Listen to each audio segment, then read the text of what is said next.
Henry Handel Richardson has been and continues to be one of the most widely read authors that Australia has ever produced.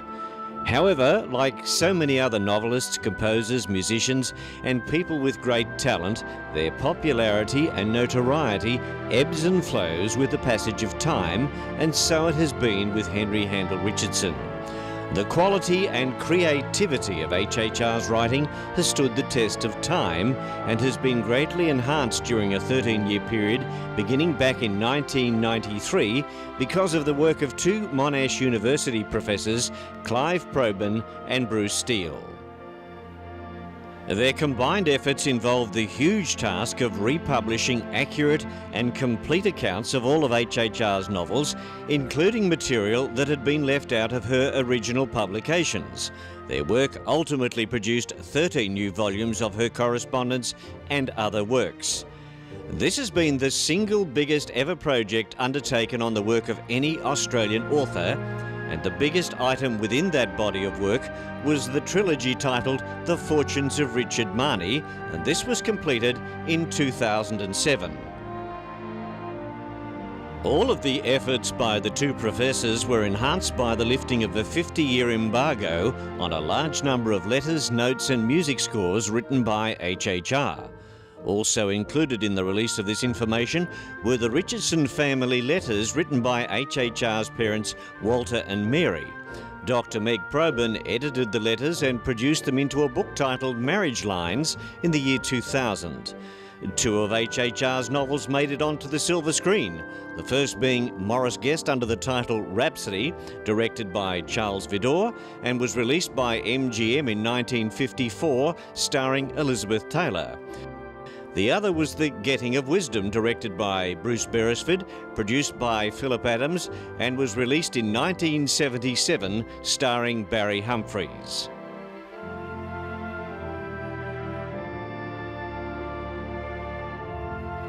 By the 1960s, HHR's childhood home Lakeview had fallen into almost total disrepair, and the building was being threatened with demolition.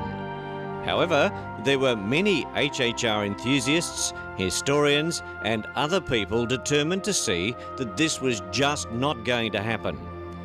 Eventually, the National Trust of Victoria stepped into the fray and became involved.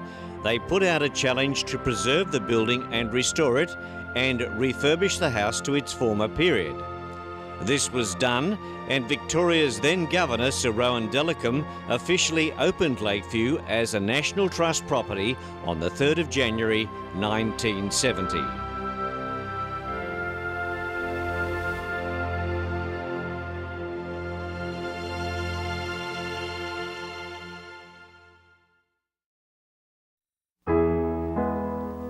Let's for a moment briefly recap on just some of the highlights in the life of this truly amazing lady.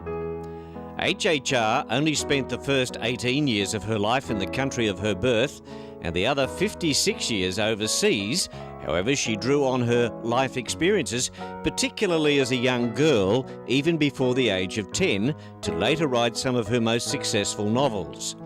As she matures, she easily completes her matriculation certificate at the Presbyterian Ladies' College in Melbourne, achieving distinctions in many subjects. She later travels overseas at age 18 with Mother Mary and Sister Lil to study piano at the Royal Conservatorium of Music in Leipzig, Germany. Her studies proved to be very successful. She becomes an accomplished pianist and composer, and over time composes over 60 of her own musical pieces and performs several of them. However, because of her extreme shyness and fear of performing in front of an audience, she abandons her musical ambitions and decides to pursue a career as a writer. This remarkable woman, who was a slender 5 feet 4 inches tall, was an exceptional tennis player, a great walker, and could read French, German and some Danish. Between the years of 1908 until her death in 1946, she wrote and had published 8 novels, including the 3 parts of The Fortunes of Richard Marnie, that were and have remained literary classics. These gained HHR the distinction and reputation of being the first Australian-born novelist to achieve international acclaim and recognition overseas by selling hundreds of thousands of copies of her novels throughout Europe and America, and these were further translated into various languages and sold into many other countries. After the huge success of one of HHR's earlier novels, Ultima Thule, published in 1929, this achievement was recognised by the Australian Literature Society in that same year when they awarded her their gold medal for the Best Australian Novel of 1929 at an awards ceremony at Australia House in London. The London County Council installed this plaque on the front wall of HHR's former home at 90 Regent's Park Road, London, to highlight the fact that this was the home that she lived in when she wrote The Fortunes of Richard Marnie between 1910 and 1934. HHR's normal working day during her most productive years was very structured. She would arrive at her study at a set time every morning, ready for her day's writing, and she would be extremely upset with her secretary, or who was ever looking after her office at the time, if her pencils were not laid out correctly, and most importantly, they all had to be properly sharpened. What most of HHR's admirers and readers would not have known at the time, that this brilliant author absolutely shunned any attention, notoriety and public appearances, all because of her extreme shyness. If she had to attend any function, book release or award, she may have appeared outwardly calm, but inwardly she was terrified. Ethel Florence Richardson, or HHR as we all know her, was a unique person, a truly great Australian, and her legacy lives on through her brilliant novels.